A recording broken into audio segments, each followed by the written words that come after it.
भाषा की विनाशकारी शक्ति हथियारों से कम नहीं है। यह किसी व्यक्ति के दिमाग को नष्ट कर सकती है और यह किसी विशालकाय प्राणी को भी नेस्तनाबूद कर सकती है। किसी की आत्मा को नष्ट करके उसे मारने का यही सार है। मैं सहमत नहीं हूं। मानसी ने अपने होंठ कसकर भींच लिए। उसकी आवाज इतनी धीमी थी कि सिर्फ वे दोनों ही सुन सकते थे। उसकी खूबसूरत आंखों में चिंता ने कार्तिक के दिल को छू लिया।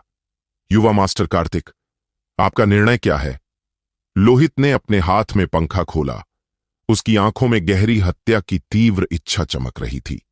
जब तक आप सार्वजनिक रूप से डरने की बात स्वीकार करते हैं, मैं आपको मजबूर नहीं करूंगा। लोहित, आप निराश हो सकते हैं। मानसी के चेहरे पर चिंता देखकर कार्तिक ने अपना मन बदल लिया। अब रुकने का समय आ गया था। वह, एक प्रतिष्ठित अमर सम्राट, कभी इस बात की परवाह नहीं करता था कि दूसरे उसके बारे में क्या कहते हैं। वह बस यह नहीं चाहता था कि मानसी अब उसकी चिंता करे, बस इतना ही। तभी सार्थक, जो अब तक चुप था, उठा और बोला, अगर तुम जानवरों को वश में करने की प्रतियोगिता में भाग लेने को तैयार हो तो मैं तुम पर 100 और स्प्रिट स्टोन दांव पर लगाने को तैयार हूं। उसने अपना स्टोरेज बैग खाली कर दिया। उसमें ढेर सारे स्प्रिट स्टोन के अलावा एक कीमती स्प्रिट हथियार भी था। अगर तुम एक कप चाय बनाने में लगने वाले समय तक भी टिके रह सकते हो तो ये 100 स्प्रिट स्टोन तुम्हारे हो जाएंगे। स्प्रिट स्टोन की यह गुणवत्ता पिछले वाले की तुलना में बहुत अधिक थी, जिसे देखकर असंख्य लोगों में ईर्ष्या उत्पन्न हुई। 100 स्प्रिट पत्थर, जिनकी कीमत 10 मिलियन स्वर्ण मुद्राएं थीं, किसी के लिए भी अप्रतिरोध्य थे और इन्हें प्राप्त करने में केवल एक कप चाय बनाने जितना समय लगना था। जैसे ही कार्तिक मानसी के साथ जाने वाला था, वह अचानक रुक गया। 100 स्प्रिट स्टोन, यह तो वाकई पागलपन था। सार्थक ने ठंडे स्वर में धमकी दी, क्या तुम हमारे बीच शर्त लगाने में रुचि रखते हो? अगर तुम नहीं मानोगे तो मैं कल ही जैन परिवार का सफाया करवा दूंगा। प्रशिक्षक प्रमिला को मिस जैन की प्रतिभा की परवाह है, जैन परिवार की नहीं। इस पर ध्यान से सोचो। जैन परिवार का भाग्य तुम्हारे हाथ में है। यह धमकी बिना किसी भावना के दी गई थी, मानो जैन परिवार का सफाया करना उसके लिए आसान काम हो। अगर प्रमिला उसे दोषी ठहराती भी तो वह क्या कर लेता? क्या वह किसी अनजान व्यक्ति के लिए जैन परिवार के खिलाफ खड़ा होता? मानसी ने अपनी मुट्ठियां भींच लीं। उसका नाजुक शरीर गुस्से से कांप रहा था। इतने सारे लोगों के सामने उसने जैन परिवार का सफाया करने का ऐलान कर दिया था। रोहन ने बोलने की कोशिश की, लेकिन आरती परिवार के शिष्यों ने उसे जबरदस्ती रोक दिया। किसी ने उम्मीद नहीं की थी कि 100 राक्षसों का यह छोटा सा जमावड़ा इस हद तक बढ़ जाएगा। कार्तिक ने अपनी आंखें सिकोड़कर सार्थक पर गड़ा दीं।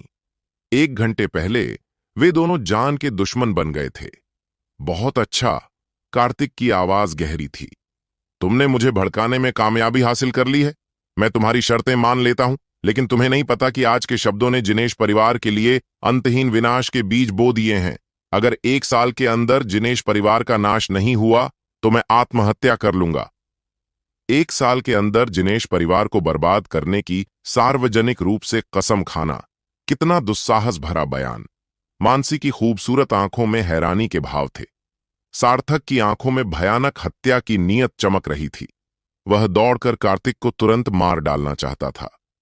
कोई और जो उससे इस तरह बात करने की हिम्मत करता, वो पहले ही लाश बन चुका होता। लेकिन मानसी प्रमिला की शिष्या थी, इसलिए उसे उसके प्रति विचारशील होना पड़ा।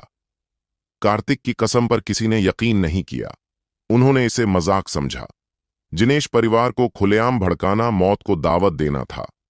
कार्तिक उसे पीछे छोड़ते हुए अखाड़े की ओर चल पड़ा। मानसी ने अपने आंसू रोक लिए। वह सिर्फ जैन परिवार की रक्षा के लिए सार्थक से लड़ने के लिए राजी हुआ था। भाई सार्थक, निश्चिंत रहो, लोहित ने कहा। जैसे ही वह मंच पर कदम रखेगा, मैं यह सुनिश्चित करूंगा कि उसे बिना किसी दफन स्थल के मृत्यु मिले। 10,000 से अधिक आंखें कार्तिक की पीठ पर टिकी थीं जब वह झूलते पुल से कदम दर कदम नीचे उतर रहा था। अकेला। समय जैसे थम सा गया था। कार्तिक में एक ऐसा अद्भुत आभा मंडल था जो मानो स्वर्ग तक पहुंच रहा हो। इस क्षण दर्शकों को एक अजीब सा एहसास हुआ। क्या यही वह प्रसिद्ध निकम्मा था जानवरों की लड़ाई के 3 राउंड के बाद अखाड़ा मांस के टुकड़ों और खून की बदबू से भर गया था। एक आम इंसान इतना डर जाता कि उसके पैर कमजोर पड़ जाते, लेकिन कार्तिक शांति से अखाड़े के बीचों बीच चला गया। सबकी निगाहें उसी पर थीं। उत्साह, उपहास, चीखें। कृपया राक्षसी जानवर को बाहर भेजो। मुखिया के आदेश पर बाड़ खोली गई और जानवरों को काबू करने वाले ने 3 मीटर ऊंचे एक विशालकाय राक्षस को बाहर निकाल दिया। उसकी चाल से भूकंप जैसी गड़गड़ाहट की आवाज आ रही थी। यह है उग्र ज्वाला पृथ्वी विभाजक बाघ। पूरा अखाड़ा उत्साह से गूंज उठा। इतने शक्तिशाली राक्षस का मुकाबला शायद जन्मजात आत्माओं वाले ही कर सकते थे। जैसे ही वह प्रकट हुआ, उसने एक भयानक दहाड़ लगाई जो दम घोंटने वाली थी, जिसके कारण कई निम्न स्तर के मार्शल कलाकारों के 7 छिद्रों से खून बहने लगा। बुजुर्ग व्यक्ति ने मेगाफोन पर घोषणा की, प्रथम श्रेणी 5वें स्तर का राक्षसी जानवर उग्र ज्वाला पृथ्वी विभाजक बाघ। इसकी साधना का स्तर मानव के 5वें या 6ठे स्तर के बराबर है। युवा मास्टर कार्तिक, आपको सावधान रहना चाहिए। यदि वह कोई साधारण व्यक्ति होता तो एक बात होती, लेकिन कार्तिक एक कुख्यात निकम्मा व्यक्ति था और उसकी साधना बकवास मानी जाती थी। उग्र ज्वाला बाघ, जो कई दिनों से भूखा था, अखाड़े में उतर आया। उसकी आंखों में राक्षसी ऊर्जा जम गई थी। लोहित, अगर उसे कुछ हुआ तो मैं तुम्हें मार डालूंगा, मानसी ने मन ही मन सोचा। उसे पता था कि कार्तिक के पास जैन परिवार की रक्षा के लिए मंच पर कदम रखने के अलावा कोई विकल्प नहीं था, और यह सब लोहित की साजिश थी। अखाड़े में एक आदमी और एक जानवर की आंखें मिलीं। देखो, जानवरों को काबू करने वाला चला गया है। भीड़ में एक चीख गूंजी। प्रशिक्षक के जाने का मतलब था कि अब बाघ अपनी मर्जी से हमला करने के लिए आजाद था। यह उसे मार डालेगा। उसकी रक्षा करने वाले किसी पशुपालक के बिना यह बच्चा बर्बाद हो जाएगा। यह पांचाल परिवार की योजना थी, जानवर को छुड़ाना और फिर प्रशिक्षक का चुपचाप चले जाना। बूम! अचानक अखाड़े के चारों ओर से एक विशाल लोहे का पिंजरा उठ खड़ा हुआ, जिसने पूरे अखाड़े को जेल की तरह ढक दिया। अब न तो कार्तिक और न ही बाघ अखाड़े से बाहर निकल सकते थे। वे पिंजरे में फंस गए थे। कृपया गलतफहमी न पालें, एक उद्घोषक ने कहा। हम पिंजरा इसलिए बंद कर रहे हैं ताकि बाघ बाहर निकलकर निर्दोष लोगों को नुकसान न पहुंचाए। जब तक युवा मास्टर कार्तिक स्वेच्छा से हार मान लेते हैं, हम पिंजरा खोल देंगे। वहां उपस्थित कोई भी इस स्पष्टीकरण पर विश्वास नहीं करेगा। यह फंसे हुए जानवरों की एक सच्ची लड़ाई थी। एक आदमी और एक जानवर, दोनों एक पिंजरे में बंद, जिनमें से केवल एक ही जीवित बच सकता था। कार्तिक मुस्कुराया। उसकी नजर पांचाल परिवार के हर सदस्य के चेहरों पर घूम रही थी, उनके बदसूरत हाव भावों को अच्छी तरह याद कर रहा था। अंततः ऐसा इसलिए है क्योंकि मैं अभी बहुत कमजोर हूं, जिसके कारण हर कोई मुझे परेशान कर रहा है। स्टैंड में सदानंद ने पूछा, मास्टर प्रताप, क्या हमें उसे रोकना चाहिए? पांचाल परिवार की हरकतें हद पार कर चुकी हैं। मास्टर प्रताप हल्के से मुस्कुराए। जल्दी मत करो। क्या तुमने नहीं कहा था कि उसने मल्लियास को एक हथेली से थप्पड़ मार दिया था? उसकी ताकत कम से कम अर्जित क्षेत्र के 6ठे और 7वें स्तर के बीच होनी चाहिए। ये बाघ उसे आसानी से नहीं मार पाएगा। सदानंद चिंतित थे। अगर वह सचमुच मर जाता है तो हमारे सहयोग का क्या होगा? एक बार वह अद्भुत गोली बाजार में आ जाए तो गोल्डन मंडप को राजधानी शहर द्वारा महत्व दिया जाएगा। बस चुपचाप देखते रहो, मास्टर प्रताप ने कहा। उन्होंने कार्तिक में एक रहस्यमयी शक्ति देखी जिसे नजरअंदाज नहीं किया जा सकता था। दूसरी ओर रोहन दौड़कर अपने पिता आरती परिवार के मुखिया के पास आया और विनती की, पिताजी, वह मेरा भाई है, कृपया उसे बचा लीजिए। उसे ले जाओ, आरती परिवार के मुखिया ने परेशान होकर कहा। क्या जैन परिवार के दामाद की खातिर पांचाल परिवार को नाराज करना उचित था? खासकर तब जब पांचाल परिवार राजधानी में जिनेश परिवार के साथ नजदीकी बढ़ा रहा था। कोई भी इसे रोकने के लिए खड़ा नहीं हुआ। पृथ्वी विभाजक बाघ, जल्दी करो और उसे खा जाओ, त्रिवेदी परिवार के शिष्यों ने जोर से चिल्लाया। गर्जन! बाघ ने उग्रता से दहाड़ते हुए कार्तिक की ओर आक्रमण किया। कई लोगों ने अपनी आंखें ढक लीं, क्योंकि वे कार्तिक को निगले जाने का दृश्य सहन नहीं कर पा रहे थे। बाघ कार्तिक से केवल 1 दर्जन मीटर की दूरी पर था और करीब आता जा रहा था। उसके पीछे स्टील का पिंजरा था। एकमात्र विकल्प लड़ना था। या तो बाघ मरेगा या वह स्वयं मरेगा। मानसी ने अपने होठों को इतनी जोर से काट लिया कि खून रिसने लगा, पर उसे दर्द महसूस नहीं हुआ। बाघ का खुला हुआ मुंह इतना बड़ा था कि वह एक वयस्क को निगल सकता था। सार्थक के होठों पर मुस्कान आ गई। क्या वह पागल है? रास्ते से हट जाओ। बाघ कार्तिक से 3 मीटर की दूरी पर पहुंच चुका था। फिर भी कार्तिक ने बचने का कोई प्रयास नहीं किया। अनगिनत निगाहों के बीच बाघ ने अपने विशाल जबड़े खोले और कार्तिक के सिर पर झपट्टा, और फिर सब कुछ रुक गया। उसी क्षण उग्र पृथ्वी विभाजक बाघ अचानक रुक गया। सारी हंसी अचानक बंद हो गई। बाघ विनम्रता से कार्तिक के सामने बैठ गया और एक बिल्ली के बच्चे की तरह अपनी जीभ बाहर निकालकर हां हां की ध्वनि करते हुए कार्तिक के पैरों को चाटने लगा। कार्तिक ने हाथ बढ़ाकर बाघ के सिर पर हल्के से हाथ फेरा। बाघ आराम से जमीन पर लेट गया। उसके चेहरे पर खुशी के भाव थे। ऐसा हो ही नहीं सकता। लोहित का दिमाग पूरी तरह से खराब हो गया था। क्या यह जानवरों को वश में करने का जादू है? यह तो मुंह पर तमाचा था। पांचाल परिवार को ऐसा महसूस हुआ जैसे उनके चेहरे पर तमाचा मारा गया हो। यह जानवरों को वश में करने की असली कला थी। जानवर को स्वेच्छा से अपने अधीन करना, बजाय इसके कि उसकी कमजोरियों का फायदा उठाकर उसे अधीनता में मजबूर किया जाए। सार्थक का चेहरा बहुत उदास था। उनकी शर्त थी कि कार्तिक को सिर्फ 1 कप चाय बनाने में लगने वाले समय तक ही टिकना है। वह समय लगभग समाप्त हो रहा था। लोहित अपने पिता की ओर देख रहा था। अचानक उसके पिता ने हथेली नीचे की ओर काटी। लोहित तुरंत समझ गया और उसने परछाई में खड़े एक जानवर पालक की ओर देखा। पुकारें! अचानक छाया से एक तीर अविश्वसनीय गति से निकला। यह तीर छोटा था, लेकिन यह सीधे बाघ के शरीर में घुस गया।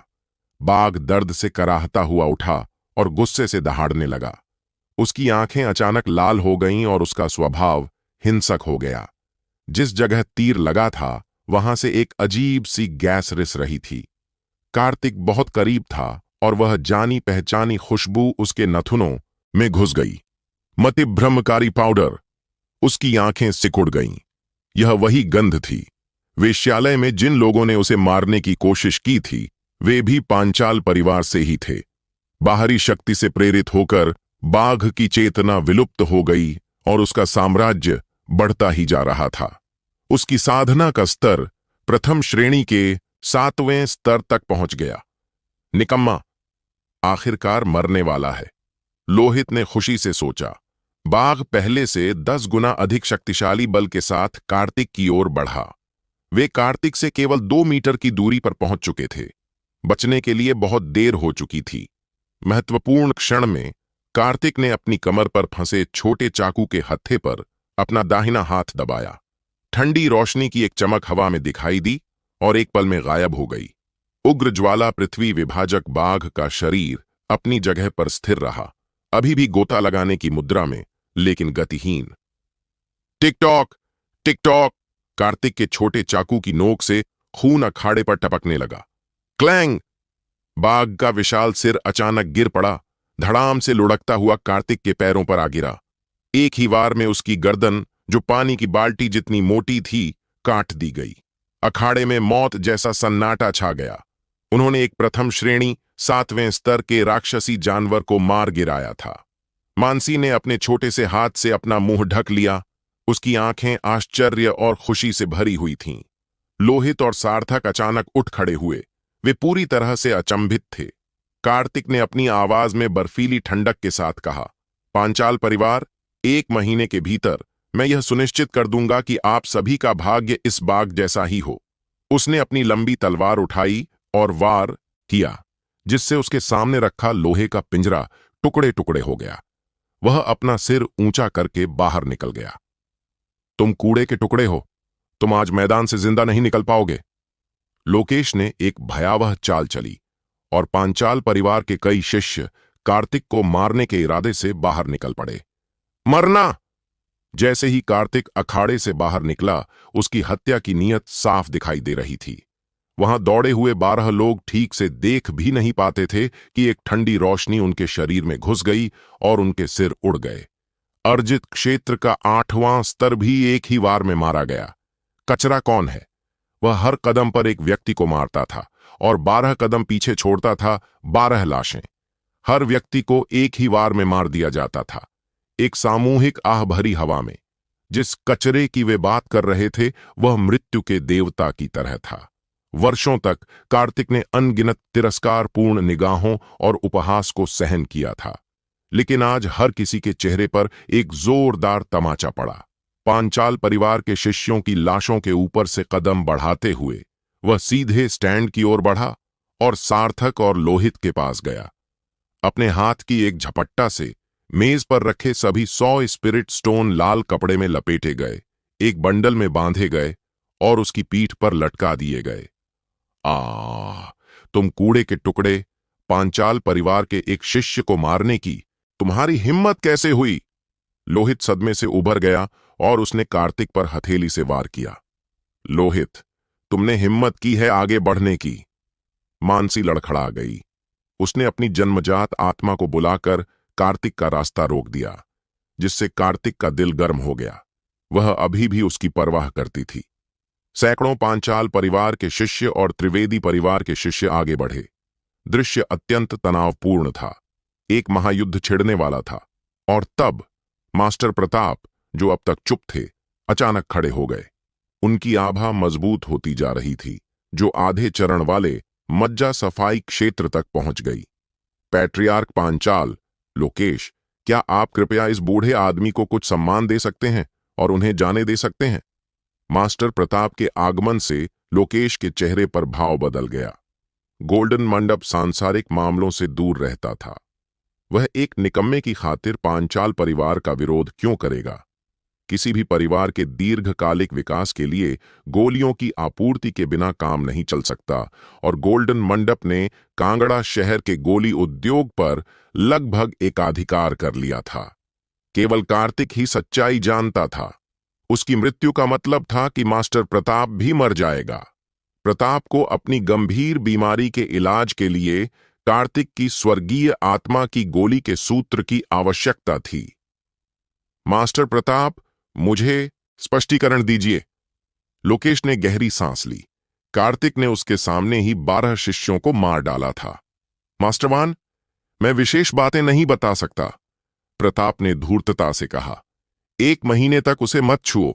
1 महीने के बाद मैं आपके दोनों परिवारों के जीवन या मृत्यु से कोई सरोकार नहीं रखूंगा। प्रताप अपनी चाल चल रहा था। उसकी बीमारी लगभग 1 महीने में ठीक हो जाती। 1 महीने बाद कार्तिक के जीवन मरण की उसे कोई परवाह नहीं थी। उसने न तो पांचाल परिवार को पूरी तरह से नाराज किया और न ही कार्तिक को बचाने में नाकाम रहा। लोकेश ने अपनी हत्या की नीयत को शांत किया। गोल्डन मंडप को नाराज करने से पांचाल परिवार को कोई फायदा नहीं होता। ठीक है, मैं आज मास्टर प्रताप को सम्मान दूंगा। 1 महीने बाद मैं खुद उनके दरवाजे पर आऊंगा और उनका सिर मरोड़ दूंगा। अनगिनत लोगों की चौकस निगाहों के सामने कार्तिक और मानसी अखाड़े से निकलकर सड़कों पर गायब हो गए। गाड़ी में मानसी ने सबसे पहले बात की। तुम मुझसे और कितनी बातें छिपा रहे हो? वह जबरदस्त प्रहार तो मैं भी नहीं कर सकती थी। आप क्या जानना चाहते हैं? कार्तिक ने एक आत्मा पत्थर निकाला और साधना करने लगा। शुद्ध आध्यात्मिक ऊर्जा उसके शरीर में प्रवाहित हुई। मास्टर प्रताप, हमारी मदद क्यों करेंगे? मानसी ने पूछा। गुप्त। और आपके साधना स्तर का क्या मामला है? कुछ दिन पहले तो तुम बिल्कुल बेकार थे। गुप्त। कार्तिक का जवाब सिर्फ 2 शब्दों में था, जिससे मानसी को इतना गुस्सा आया कि वह पागल होने वाली थी। 1 घंटे बाद वे सुरक्षित रूप से जैन परिवार के पास लौट आए। पांचाल परिवार ने रास्ते में उन पर कोई घात नहीं लगाया। मास्टर प्रताप ने उन्हें चेतावनी दी थी कि अगर कार्तिक को कुछ हुआ तो पांचाल परिवार की गोलियों की आपूर्ति बंद कर दी जाएगी। मानसी के पिता जयंत जब वापस लौटे और उन्होंने पूरी कहानी सुनी तो वे क्रोध से भर गए। यह तो बहुत ही अपमानजनक है। क्या वे सचमुच सोचते हैं कि मुझ जयंत को धमकाना आसान है? पूरे हॉल में हत्या की गहरी नीयत छा गई। हमारे पास 1 महीना बचा है। जयंत ने अपना गुस्सा शांत किया। हमें ठीक से तैयारी करनी होगी। रात में कार्तिक ने तुरंत आत्मा के पत्थर निकाले, 50 मानसी को और 50 जयंत को दिए, ताकि वे जल्द से जल्द अपनी शक्ति बढ़ा सकें। शेष में से उसने एक आत्मा एकत्रीकरण की व्यवस्था स्थापित करने के लिए 30 का उपयोग किया। समय किसी का इंतजार नहीं करता। मेरिडियन कंटिन्यूएशन पिल को परिष्कृत करने से पहले मुझे अर्जित क्षेत्र के 9वें स्तर के शिखर तक पहुंचना होगा। जैसे ही व्यवस्था सक्रिय हुई, चारों दिशाओं से आध्यात्मिक ऊर्जा का एक विशाल भंडार उसके छोटे से आंगन में इकट्ठा हो गया। कार्तिक ने आदिम भक्षण स्वर्ग तकनीक को सक्रिय किया और उन्मत्तता पूर्वक साधना करने लगा। यह सघन आध्यात्मिक ऊर्जा तरल पदार्थ की तरह थी। जल्द ही कांगड़ा शहर के अन्य परिवारों ने इसे महसूस किया। क्या हो रहा है? आध्यात्मिक ऊर्जा कमजोर लग रही है, आरती परिवार के एक शिष्य ने कहा। ऐसा लग रहा था कि कांगड़ा शहर की आध्यात्मिक ऊर्जा रहस्यमय तरीके से गायब हो रही थी। सीधे कार्तिक के आंगन में 3 घंटे बाद कार्तिक ने अपनी मेरिडियंस को 2 गुना चौड़ा कर लिया था। उसने 3 स्वर्गीय आत्मा की गोलियां डाली और एक ही बार में अर्जित क्षेत्र के 7वें स्तर तक पहुंच गया। तभी भक्षण स्वर्ग के हंडे के अंदर का तरल पदार्थ बाहर निकल आया। 6 रहस्यमयी बूंदें। जैसे ही ये बूंदें उसके ऊर्जा केंद्र में गिरीं, उसके पूरे शरीर में भूकंप आ गया। उसका ऊर्जा केंद्र रूपांतरित होने लगा और अधिक प्राचीन, विशाल और आदिम आभा से भर गया। उसकी सच्ची ऊर्जा अब आदिम सच्ची क्यूई बन गई थी, जो साधारण सच्ची ऊर्जा से 10 गुना अधिक शक्तिशाली थी। सफलता? वह रुका नहीं। उसने और गोलियां और आत्मा पत्थर निगले। आधिकालीन सच्ची क्यूई एक तेज बहती नदी की तरह उसकी मेरिडियन में उमड़ पड़ी। परसों के क्षेत्र के 8वें स्तर पर पहुंचते हुए पूरे 2 दिनों तक बिना सोए या आराम किए उसने साधना की और अपने क्षेत्र को अर्जित क्षेत्र के 8वें स्तर के शिखर पर स्थिर किया। अब केवल 1 दिन बचा था। उसने अपना सारा प्रयास स्वर्गीय आत्मा की गोली को परिष्कृत करने पर केंद्रित कर दिया। 5वां दिन तय समय पर आ गया। जैसे ही जैन परिवार का गेट खुला, सदानंद पहले से ही बाहर खड़ा था। जब सदानंद कार्तिक के आंगन में पहुंचा तो उसकी आंखें अविश्वास से चौड़ी हो गईं। उसके सामने खड़ा जंगली आदमी कोई और नहीं बल्कि वही युवा स्वामी कार्तिक था। 3 दिन और 3 रात तक वह बिना सोए या आराम किए साधना और कीमिया में लगा रहा था। क्या मेरे द्वारा मंगाई गई औषधीय जड़ी बूटियां आ गई हैं? कार्तिक ने पूछा। वे लगभग शहर के द्वार पर पहुंच गई हैं, सदानंद ने जवाब दिया। ये 500 स्वर्गीय आत्मा गोलियां हैं। अगली खेप 10 दिनों में लेने के लिए तैयार हो जाएगी। कार्तिक ने गोलियों से भरी दर्जनों चीनी मिट्टी की बोतलें निकालीं। सदानंद ने एक बोतल खोली, एक गोली मुंह में डाली। एक बढ़िया अमृत। उसकी आंखें बदल गईं। वह जल्दी से वहां से चला गया। कल ही गोल्डन मंडप ने पूरे कांगड़ा शहर को सूचित किया था कि आज एक नया अमृत उपलब्ध होगा। 1 घंटे बाद जब कार्तिक अंततः गोल्डन मंडप में घुसा तो उस सुबह उसके द्वारा लाई गई 500 गोलियां एक ही सुबह में बिक गईं। स्वर्गीय आत्मा की गोली का प्रकट होना पूरे कांगड़ा शहर में फैल गया। जो मार्शल कलाकार गोलियां खरीदने में असफल रहे, वे काउंटर पर जोरदार प्रहार कर रहे थे। गोल्डन मंडप के पुराने अमृत की एक भी शीशी नहीं बिकी। इसका मतलब था कि कार्तिक के बिना गोल्डन मंडप के पास कोई आर्थिक आय नहीं थी। कार्तिक ने भीड़ को अनदेखा किया और सीधे काउंटर पर गया। मैं 9 यांग फल और क्रिम्सन स्पिरिट घास लेने आया हूं। ये दोनों औषधीय जड़ी बूटियां उसकी मेरिडियन कंटिन्यूएशन पिल को परिष्कृत करने के लिए आवश्यक थीं। युवा मास्टर कार्तिक, कृपया एक क्षण प्रतीक्षा करें, नौकर ने कहा। गोल्डन मंडप में पिछली बार हुए उपद्रव के बाद ये नौकर ऊपर से तो विनम्र थे, लेकिन उनकी आंखों में नफरत थी। इसी बीच कीमिया कक्ष में मास्टर प्रताप स्वर्गीय आत्मा की गोली की नकल करने में बार बार असफल हो रहे थे। नहीं, मास्टर प्रताप ने थकान से कहा, हमें इसका पता लगाने के लिए 1 महीने का समय चाहिए। यदि हमारे पास केवल 1 महीना है तो क्या हम उसकी दया पर निर्भर नहीं होंगे? वे कार्तिक के नुस्खे के बिना असहाय थे। जब कार्तिक काउंटर पर इंतजार कर रहा था, तभी गेट के बाहर से लोगों का एक समूह अंदर घुस आया। मैं आपके मैनेजर से मिलना चाहता हूं और क्रिम्सन सन फ्रूट लाना चाहता हूं। वे नगर प्रभु के भवन से आए लोग थे, कांगड़ा शहर के सच्चे स्वामी। मुझे बहुत अफसोस है, नौकर ने उस नौकर ने कहा जिसे कार्तिक ने पहले अपमानित किया था। उसने जानबूझकर घृणा फैलाते हुए कहा, हमारे गोल्डन मंडप में आज सिर्फ एक 9 यांग फल उपलब्ध था और उसे यंग मास्टर कार्तिक ने पहले ही खरीद लिया है। उसने आसानी से सारा दोष कार्तिक पर मढ़ दिया। वह जानता था कि नगर स्वामी की बेटी पर यिन बिच्छू राक्षस ने हमला किया था और केवल 9 यांग फल ही बुरी ऊर्जा को दूर कर सकते थे।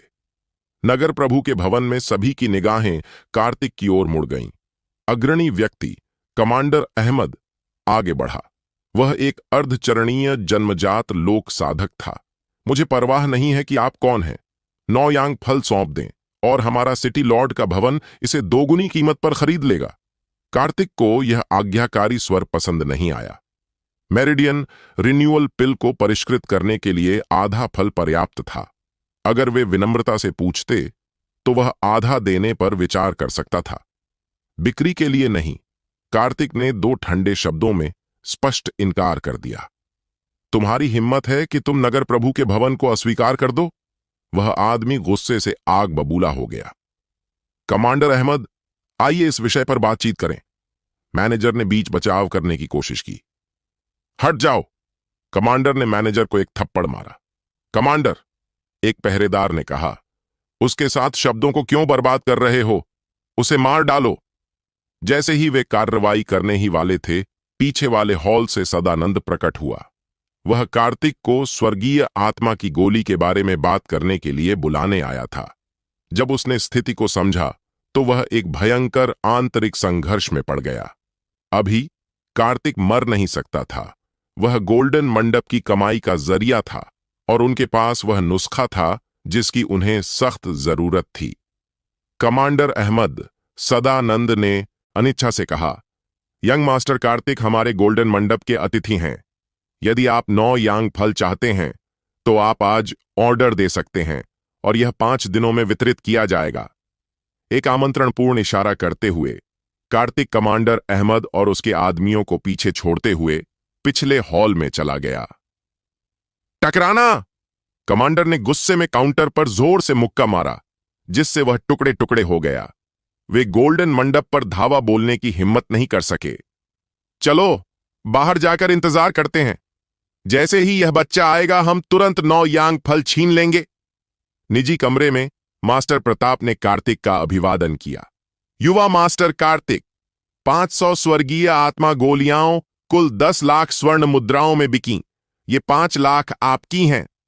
कार्तिक ने 500,000 स्वर्ण मुद्राएं स्वीकार कर लीं और फिर प्रताप की बीमारी का इलाज करने के लिए चांदी की सुई निकाली। उपचार के बाद सदानंद ने कहा, युवा गुरु कार्तिक, क्या आपूर्ति कुछ दिन पहले बढ़ाई जा सकती है? वह स्पष्ट रूप से कीमिया तकनीक मांग रहा था। 8 दिन, कार्तिक ने कहा। मैं एक साथ 1000 उपलब्ध करा दूंगा। सदानंद के स्वर में धमकी आ गई। जब तक यंग मास्टर कार्तिक हमारे पिल ट्रेजर पैवेलियन को कीमिया तकनीकें पहले ही सौंप देते हैं, मैं आपके लिए सिटी लॉर्ड्स मेंशन के काम संभाल लूंगा। आप क्या कहते हैं? जबरदस्ती और रिश्वतखोरी। कार्तिक समझ गया कि गोल्डन मंडप अविश्वसनीय था। आपकी दयालुता के लिए धन्यवाद, डीकन सदानंद। मैं नगरपाल के भवन का काम खुद संभाल लूंगा।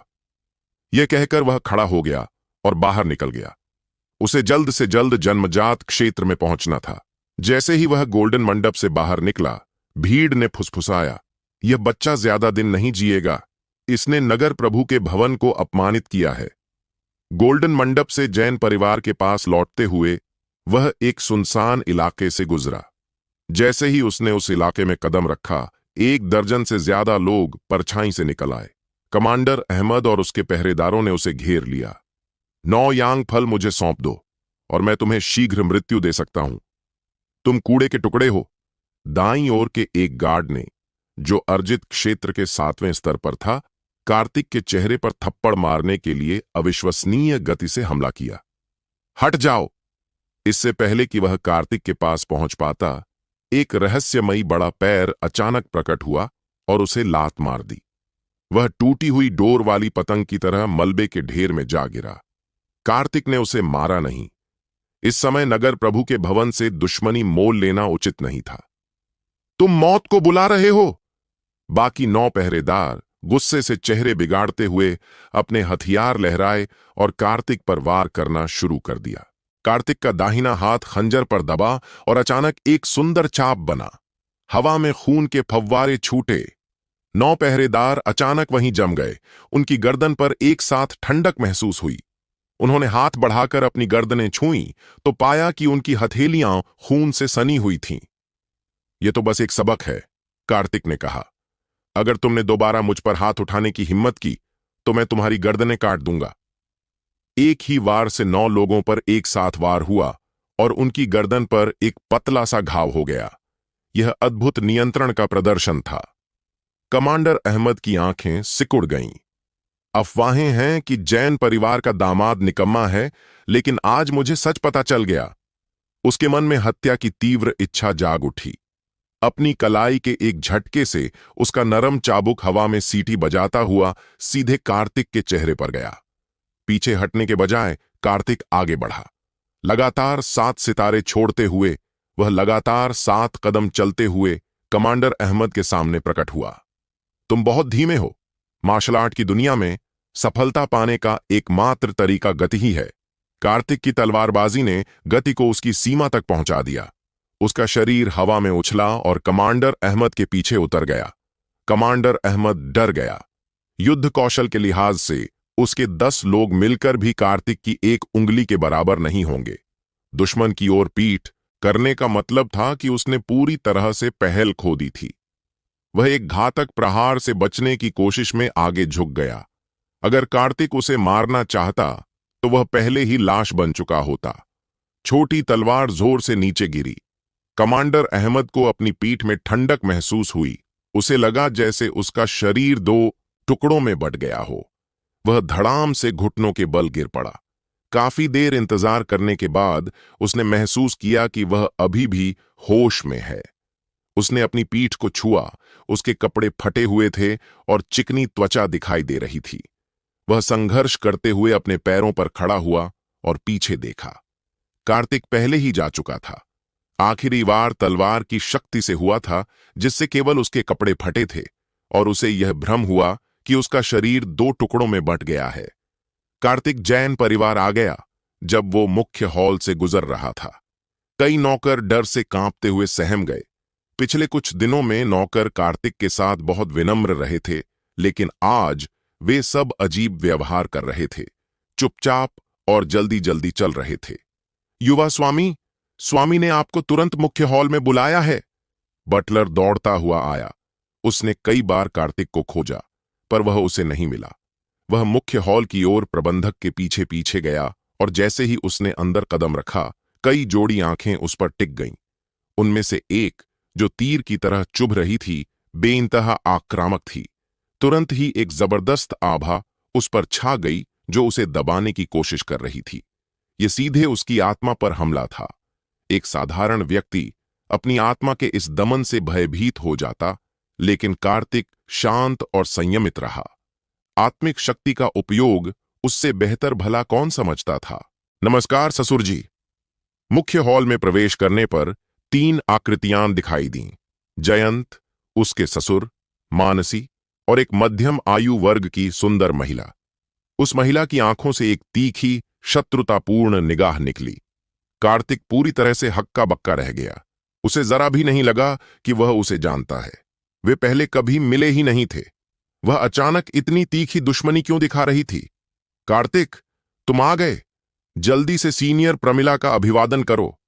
जयंत ने आदरपूर्वक कहा और कार्तिक से आग्रह किया कि वह आगे आकर उनका सम्मान करे, ताकि सीनियर की उपेक्षा न हो। बाइलिकिंग, कार्तिक ने भौहें चढ़ाईं। मानसी की गुरु, जो इंपीरियल अकादमी की उपडीन थीं, कहा जाता था कि वे बहुत कठोर और निर्दयी हैं। आज उन्हें देखकर उसे यह बात सच लगी। कोई जरूरत नहीं, प्रमिला ने ठंडेपन से कहा। तुम्हें यहां सिर्फ एक बात बताने के लिए बुलाया गया है। मानसी के साथ तुम्हारी सगाई टूट गई है। मैं ठीक समय पर पहुंच गई। मानसी ने अपना कौमार्य नहीं खोया है। उसे जरूर मानसी की शादी की खबर मिली होगी और वह तुरंत यहां पहुंची होगी। यह देखने के बाद कि मानसी अभी भी कुंवारी है, उसने राहत की सांस ली। जैसा कि उनके बीच सहमति हुई थी, मानसी को वर्ष के अंत में होने वाली प्रवेश परीक्षा के लिए इंपीरियल अकादमी जाना था। इसलिए प्रमिला के पास जल्दी पहुंचने के अलावा कोई विकल्प नहीं था। सीनियर प्रमिला, यह अनुचित है। जयंत जल्दी से आगे बढ़ा। उसने यह शादी तय की थी। दोनों परिवार इस बात पर सहमत हुए थे कि 18 साल की उम्र होने पर उनकी शादी हो सकती है। वे इतनी आसानी से सगाई कैसे तोड़ सकते थे? इसमें कुछ भी गलत नहीं है। तो फिर बात पक्की हो गई। मानसी में असाधारण प्रतिभा है। उसका शरीर हमारी इंपीरियल अकादमी के जेड मेडन हार्ट सूत्र की साधना के लिए सबसे उपयुक्त है। हम किसी निकम्मे व्यक्ति को उसका भविष्य बर्बाद नहीं करने दे सकते। आने से पहले ही उन्होंने कार्तिक की पहचान की जांच कर ली थी, जो कांगड़ा शहर में एक कुख्यात बदमाश था। कार्तिक को निकम्मा और मानसी का पति होने के अयोग्य बताकर उसका खुलेआम मजाक उड़ाना अविश्वसनीय रूप से निर्दयी था।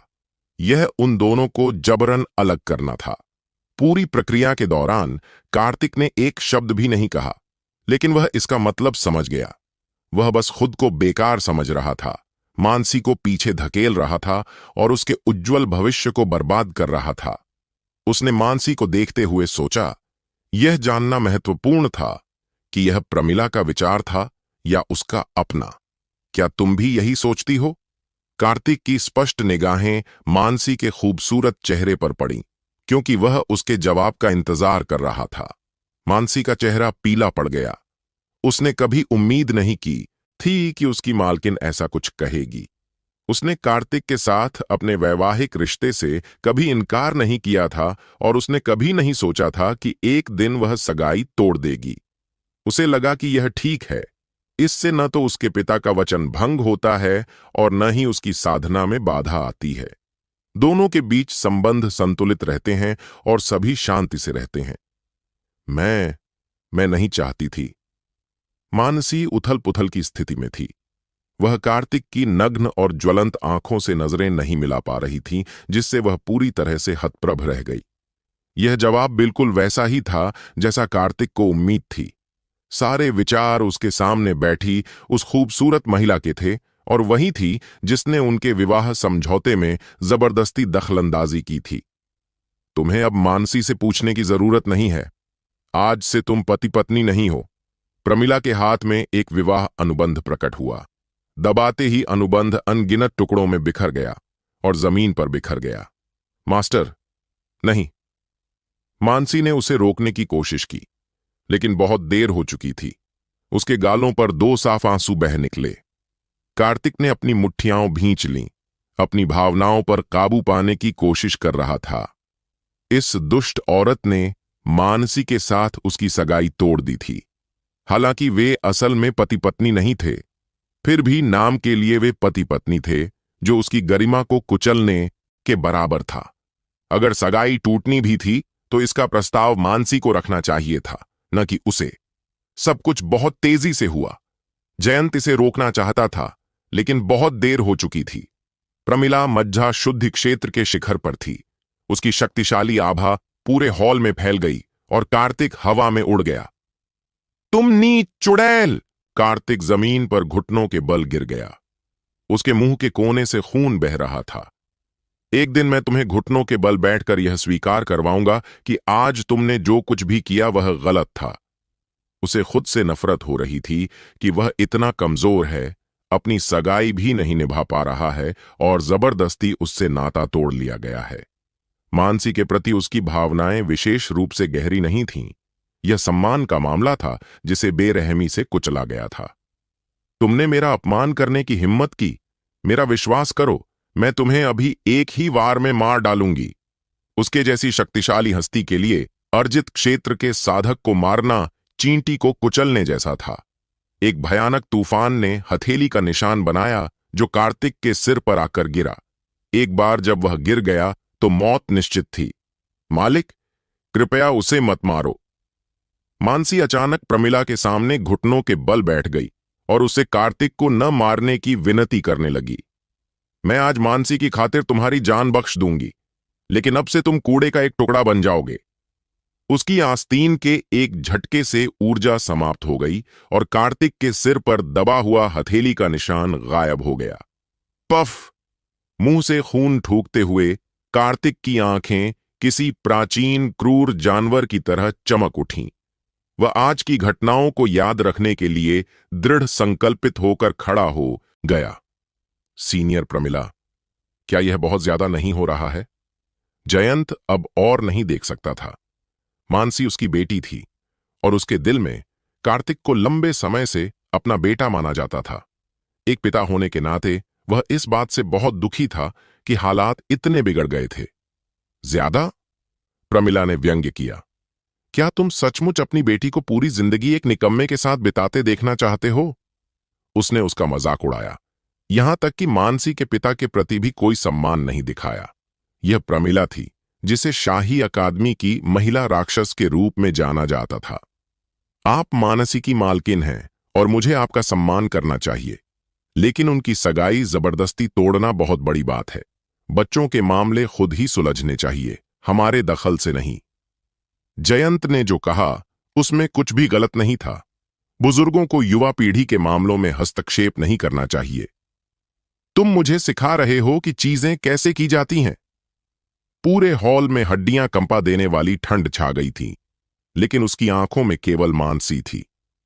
जैसा कि कार्तिक ने सोचा था, अगर जैन परिवार का सफाया भी हो जाए तो भी प्रमिला जैन परिवार के लिए खड़ी नहीं होगी।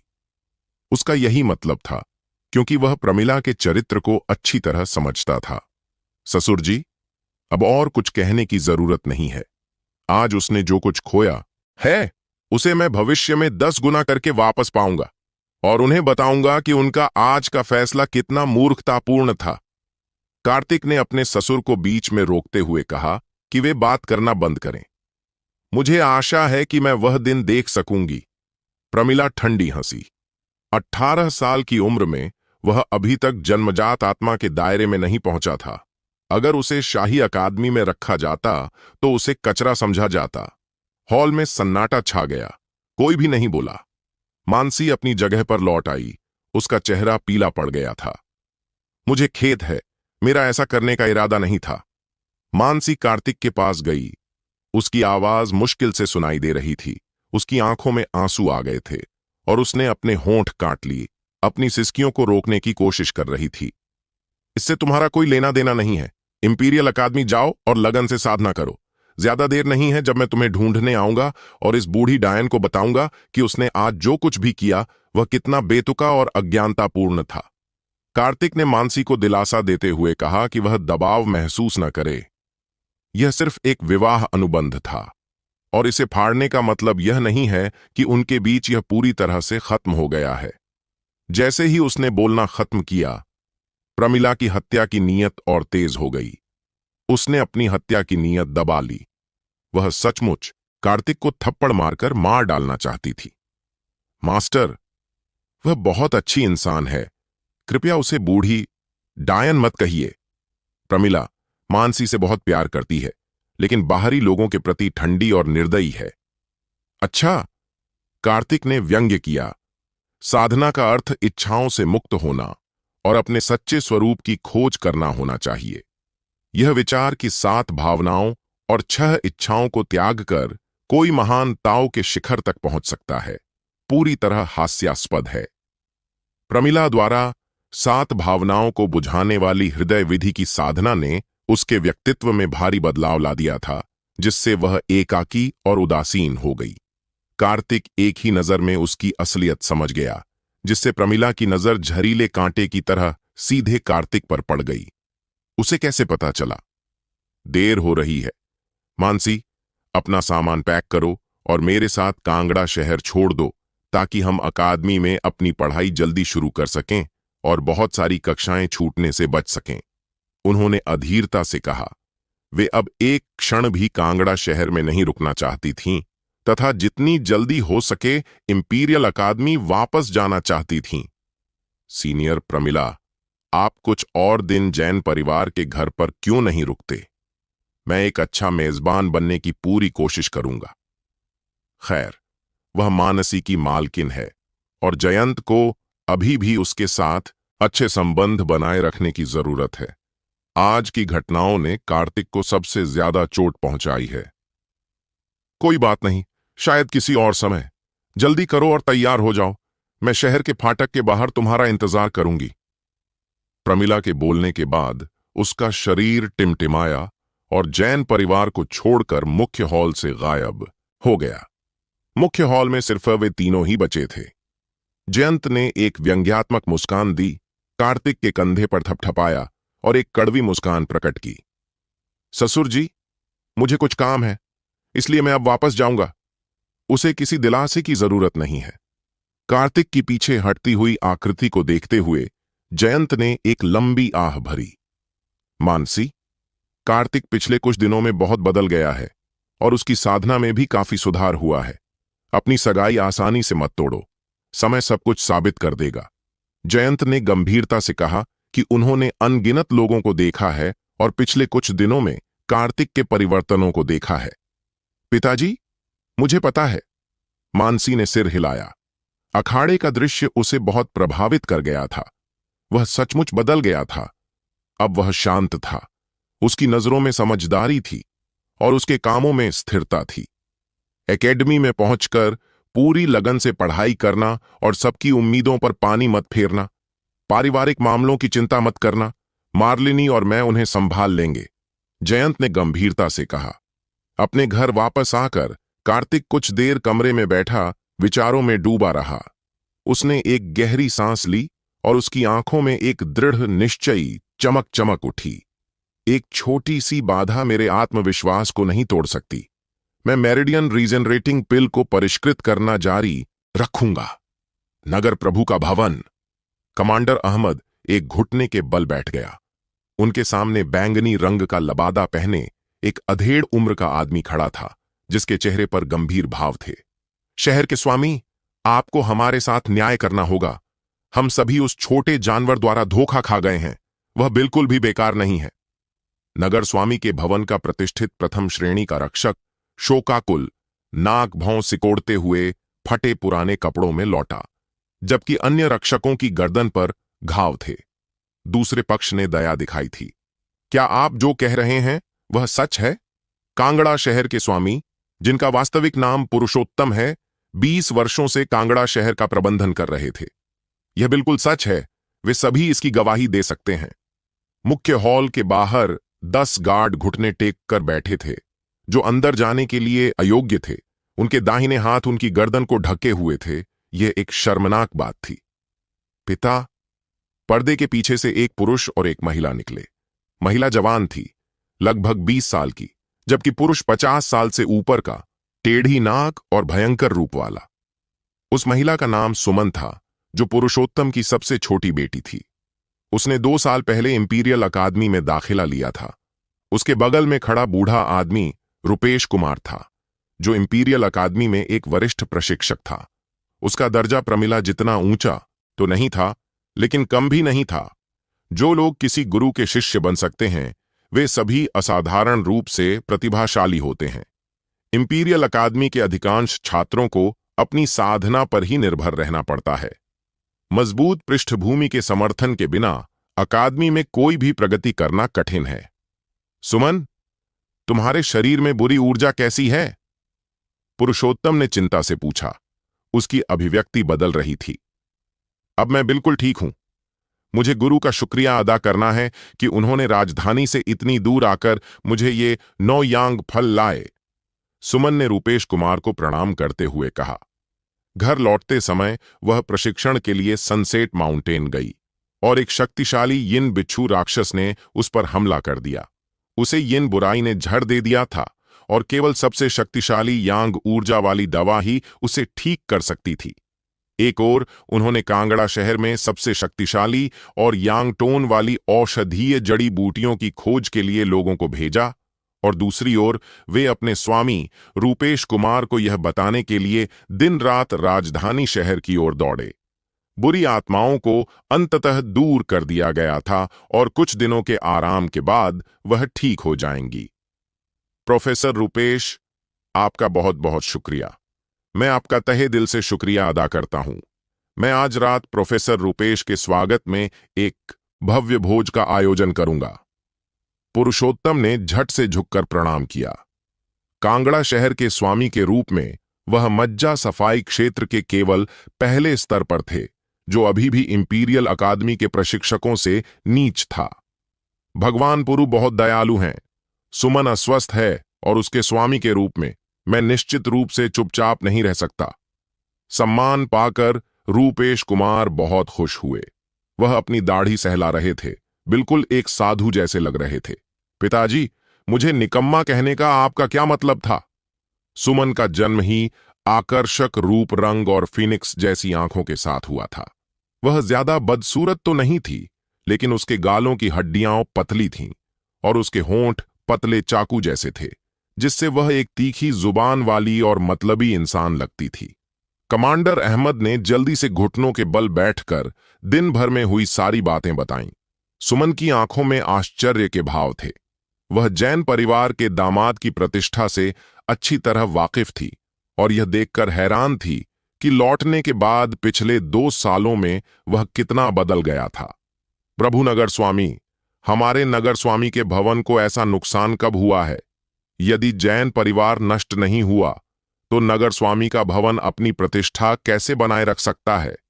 कमांडर अहमद ने कहानी को और बढ़ा चढ़ाकर बताया कि कार्तिक ने नगर प्रभु के भवन का अपमान किया था, जो पूरी तरह से मनगढ़ंत था। उसने दावा किया कि वह अपने परिवार का बदला लेने के लिए किसी भी हद तक जा सकता है। जैन परिवार? उसने सुना है कि प्रमिला भी कांगड़ा शहर आई है, जाहिर तौर पर जैन परिवार की एक महिला के लिए। रूपेश कुमार ने अचानक हस्तक्षेप किया। वह प्रमिला के साथ राजधानी शहर से निकला और रास्ते में दोनों की संक्षिप्त मुलाकात हुई। यह सही है, यह जैन परिवार है। मुझे अभी खबर मिली है कि जैन परिवार की बेटी प्रमिला के साथ कांगड़ा शहर छोड़कर समय से पहले ही साधना करने के लिए इंपीरियल अकादमी में प्रवेश कर गई है। पुरुषोत्तम आसानी से बता सकता था कि कमांडर अहमद ने स्थिति को बढ़ा चढ़ाकर बताया था और 9 यांग फल खरीदने में असफल होना अंततः सिटी लॉर्ड के भवन को अपमानित करने से उपजा था। पिताजी, अब आपकी क्या योजना है? क्या आप इस मामले को ऐसे ही जाने देंगे? सुमन का चेहरा ठंडा पड़ गया। सौभाग्य से उसके स्वामी समय पर पहुंच गए और उसकी जान बचा ली। जैन परिवार के इस दामाद ने वास्तव में उसके जीवन मरण की परवाह न करते हुए 9 यांग फल देने से इनकार कर दिया, जिससे वह कुछ नाराज हो गई। छोड़ भी दो, पुरुषोत्तम ने ठंडी हंसी हंसते हुए कहा। इतने सालों में किसी ने भी पुरुषोत्तम के मुंह पर थप्पड़ मारने की हिम्मत नहीं की थी। यह पहली बार था, तो वह इतनी आसानी से कैसे जाने दे सकता था? तो फिर हमें क्या करना चाहिए?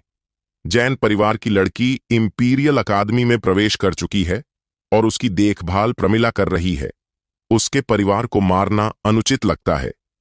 सुमन के होठों पर जानलेवा इरादे की झलक उभर आई।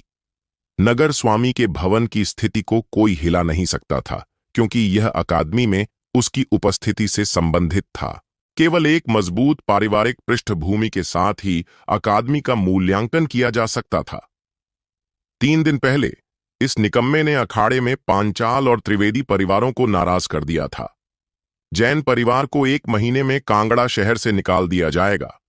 हमें कुछ कहने की जरूरत नहीं है। पांचाल परिवार ने जैन परिवार का पक्ष लिया है, इसलिए उनके लिए कार्रवाई करना ही सबसे उचित है। ये संदेश पहले ही शहर के स्वामी के भवन तक पहुंच चुके थे और उन्होंने अपना गंदा काम करने के लिए किसी और को नियुक्त करने की योजना बनाई। प्रमिला एक महिला राक्षस है, अप्रत्याशित और मनमौजी। कौन जाने वो जैन परिवार की खातिर अपना गुस्सा दूसरों पर निकालेगी या नहीं। सबसे अच्छा तरीका यह है कि आप बैठकर दोनों पक्षों को लड़ते हुए देखें। सभी ने सिर हिलाया और रूपेश कुमार भी पुरुषोत्तम के सुझाव से सहमत हो गया। बेहतर होगा कि प्रमिला से बचा जाए, क्योंकि यह चुड़ैल बहुत भयानक थी और उसकी राक्षसी प्रतिष्ठा पूरे महान पथ राजवंश में फैल चुकी थी। जैन परिवार विला। कार्तिक ने कीमिया भट्टी को गौर से देखा। यह जीवन में एक बार मिलने वाला अवसर था जिसे वह खोना नहीं चाहता था। उसे अपनी कीमियागिरी कौशल पर पूरा भरोसा था, लेकिन इस समय वह थोड़ा घबराया हुआ था और असफलता से डर रहा था। पांचाल परिवार का अथक दबाव, त्रिवेदी परिवार की जबरदस्ती, सुनहरा मंडप की धमकियां और प्रलोभन, और नगर प्रभु का भवन, ये सब उसके सिर पर तलवार की तरह लटक रहे थे। एक बाहरी व्यक्ति ने उसके सामने ही उसकी सगाई को तोड़ दिया और कई वार किए, लेकिन कोई भी उसे तोड़ नहीं सका। रसायन की आग भयंकर रूप से भड़क उठी और उसकी हथेली से आदिकालीन अराजकता की एक समृद्ध आभा निकली, जिसने लपटों को नियंत्रित करते हुए संपूर्ण रसायन की भट्ठी को घेर लिया। 9 यांग फल और क्रिम्सन स्प्रेड घास पूरी तरह से घुल चुके हैं। बाकी सामग्री कुछ दिन पहले ही सफलतापूर्वक शुद्ध कर ली गई थी। अब हमें बस इन 2 औषधीय जड़ी बूटियों का इंतजार है। सेकंड दर सेकंड समय बीतता गया। कार्तिक पसीने से लथपथ हो गया और उसे पहुंचने से पहले ही उसने अचानक दोनों हाथों से भट्टी का ढक्कन उठा दिया। भयंकर लपटें भट्टी में घुस गईं। यह अंतिम चरण था, ढलाई। सामान्य कीमिया में कीमिया की आग को भट्टी में प्रवेश करने देना अत्यंत जोखिम भरा होता है। वह केवल अर्जित क्षेत्र में था और ग्रेड 3 की गोली को परिष्कृत नहीं कर सकता था, इसलिए वह केवल जोखिम उठा सकता था और प्रयास कर सकता था। पूरे आंगन में अमृत की एक गहरी खुशबू फैल गई। 2 क्रिस्टल क्लियर गोलियां आग की लपटों के बीच से गुजर रही थीं और हर बार शुद्धिकरण के साथ उनकी प्रभावशीलता बढ़ती जा रही थी, क्योंकि अशुद्धियां लगातार दूर होती जा रही थीं। हाथों की मुद्रा बनाकर बड़ी संख्या में आध्यात्मिक ऋण अमृत में प्रवेश कर गए। इन आध्यात्मिक ऋणों का उपयोग न केवल अमृत में, बल्कि हथियारों और ताबीजों के अंकन में भी किया जा सकता था। आत्मा के पैटर्न उकेरने के बाद अमृत में अत्यंत प्रबल आध्यात्मिकता आ गई और वह तेजी से घूमने लगा। गोली ले लो। लपटें अचानक गायब हो गईं और भट्टी तेजी से ठंडी हो गई। सच्ची क्यूई का इस्तेमाल करके उसे ढक लिया गया और 2 क्यूई पुनः पूर्ति गोलियां हथेली पर गिर गईं। यह एक सफलता है। इस समय कार्तिक की आंखें थोड़ी नम थीं। जब उसका हृदय मेरिडियन फिर से जुड़ गया, तभी वह और काम कर सका और अपनी साधना में तेजी ला सका।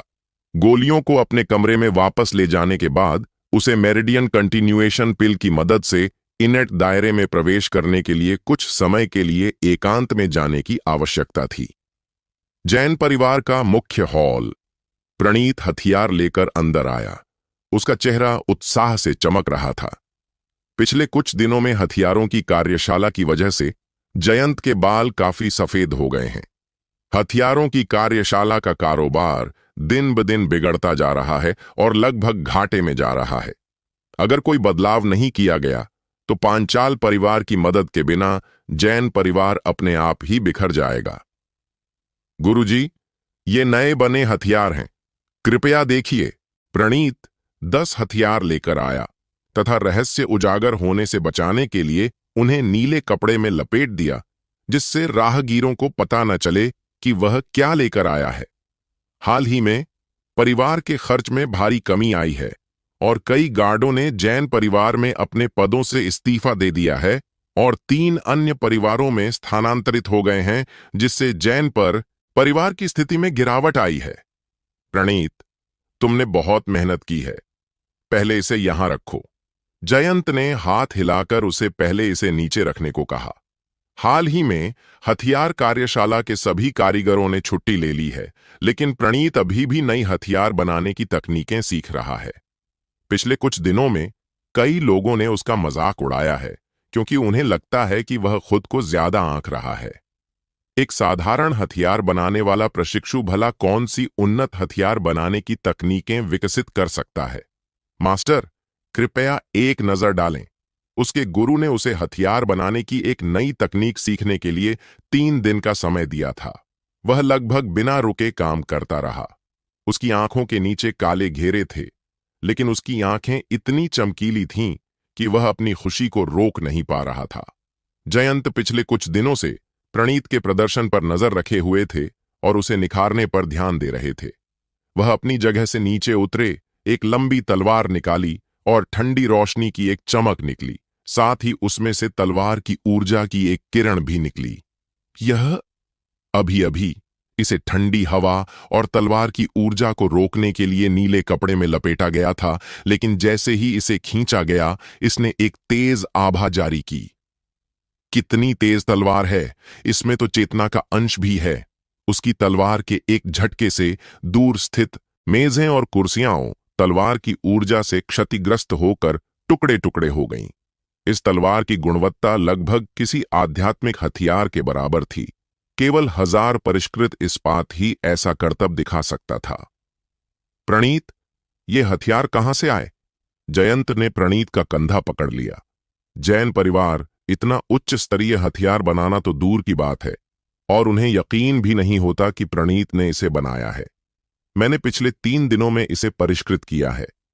प्रणीत एक सीधा सादा और ईमानदार आदमी था। उसने अपना सिर खुजलाया, जो किसी चिड़िया के घोंसले जैसा लग रहा था। उसने 3 दिन से नहाया नहीं था और हल्की सी बदबू आ रही थी, लेकिन जयंत को जरा भी फर्क नहीं पड़ा। क्या? इस बार चौंकने की बारी जयंत की थी। उसने अपने हथियार शोधन कौशल के बल पर कांगड़ा शहर में अपनी जगह बना ली थी, लेकिन प्रणीत के हथियार शोधन कौशल उसकी समझ से भी परे थे, सामान्य हथियार शोधन तकनीकों से कहीं ज्यादा। प्रणीत, क्या आपने इन हथियारों पर स्वयं शोध और विकास किया है? जयंत ने उत्साह से प्रणीत का कंधा पकड़ते हुए पूछा। नहीं, ऐसा नहीं है। किसी ने मुझे सिखाया था और कहा था कि 3 दिन के अंदर इसमें महारत हासिल कर लो। प्रणीत थोड़ा घबराया हुआ था। यह पहली बार था जब वह परिवार के मुखिया के इतने करीब था। वह हथियार बनाने का एक साधारण प्रशिक्षु था, जिसे यह पद सिर्फ इसलिए मिला था क्योंकि उसके पिता जैन परिवार के लिए काम करते थे और हर महीने थोड़े से सोने के सिक्के कमाते थे। जल्दी बताओ, तुम्हें हथियार बनाने की कला किसने सिखाई? मैं व्यक्तिगत रूप से उसका धन्यवाद करना चाहता हूं। हमें इस व्यक्ति को ढूंढना होगा और इस हथियार शोधन तकनीक को हासिल करना होगा। जैन परिवार जरूर तेजी से तरक्की करेगा और ढेर सारे सोने के सिक्के कमाएगा, जिससे वे संसाधन खरीद पाएंगे और कुलीन रक्षकों को प्रशिक्षित कर पाएंगे। तभी उन्हें पांचाल और त्रिवेदी परिवारों के दबाव का सामना करने का मौका मिलेगा। उसने मुझसे कहा कि मैं किसी और को न बताऊं। प्रणीत थोड़ा हकला रहा था। उसके शिक्षक ने उसे मना किया था कि जो हुआ है उसे किसी को न बताए। क्या वह कांगड़ा शहर में है? जयंत थोड़ा हैरान हुआ। कौन चुपके से जैन परिवार की मदद कर रहा होगा? हाँ, यह हमारे जैन परिवार में है। अगर और कुछ नहीं है तो मैं अभी वापस चलता हूं। कृपया परिवार के मुखिया से कहिए कि वह यह म्यान युवा स्वामी को दे दें। यह कहते हुए उसने सावधानी से अपनी छाती से एक सुंदर म्यान निकाला। इस डर से कि कहीं कोई बात छूट न जाए, प्रणीत जल्दी से मुड़ा और चला गया। उसके सीधे साधे व्यक्तित्व का मतलब था कि अगर जयंत ने जरा भी दबाव डाला तो वह जरूर बोल ही देगा। प्रणीत, अब आप हमारे जैन परिवार के मुख्य हथियार शोधक हैं। बस मुझे बताइए कि आपको क्या चाहिए और मैं आपके साथ सहयोग करने की पूरी कोशिश करूंगा। जैन परिवार का हथियार शोधन कक्ष अब से आप पर निर्भर करेगा। जयंत ने निर्णायक रूप से कार्य किया। उसकी आंखों में समझ की चमक चमक रही थी, मानो उसने कुछ अनुमान लगाया था, लेकिन अभी तक निश्चित नहीं था। प्रणीत ने जैन परिवार को खुशी खुशी छोड़ दिया। जैसे जैसे आदेश पारित होते गए, प्रणीत के पिता को जैन परिवार के प्रमुख प्रशिक्षक के रूप में पदोन्नत किया गया और हथियार शिल्प तकनीक सीखने के लिए प्रणीत द्वारा विश्वसनीय लोगों का चयन और व्यवस्था की गई। केवल एक दिन में यह खबर पूरे कांगड़ा शहर में फैल गई कि जैन परिवार ने आध्यात्मिक ऊर्जा युक्त एक हथियार विकसित किया है। अभी बुक करें। विभिन्न मार्शल आर्ट स्कूलों और छोटे परिवारों से ऑर्डर बर्फ के टुकड़ों की तरह आने लगे और 5 हथियार कार्यशालाएं लोगों से खचाखच भरी हुई थीं। यह खबर आसपास के कई शहरों में फैल गई। हॉल में कई आध्यात्मिक हथियार लटके हुए थे जो बिक्री के लिए नहीं थे, जिससे अनगिनत लोग रुककर उन्हें देखने के लिए आकर्षित हुए।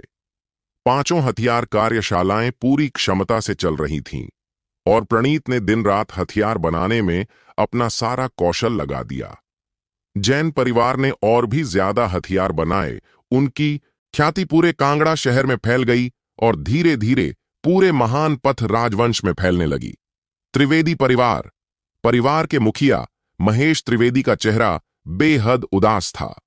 त्रिवेदी परिवार ने जैन परिवार के प्रमुख हथियार शोधक को लुभाने के लिए बहुत सारा पैसा खर्च किया था और हथियारों की पहली खेप अभी पूरी तरह से लॉन्च भी नहीं हुई थी।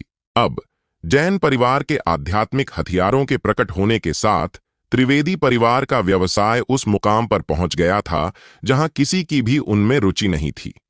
सबसे डरावनी बात यह है कि जैन परिवार के हथियारों की गुणवत्ता में सुधार हुआ है, जबकि कीमत वही है। यह वाकई डरावना है।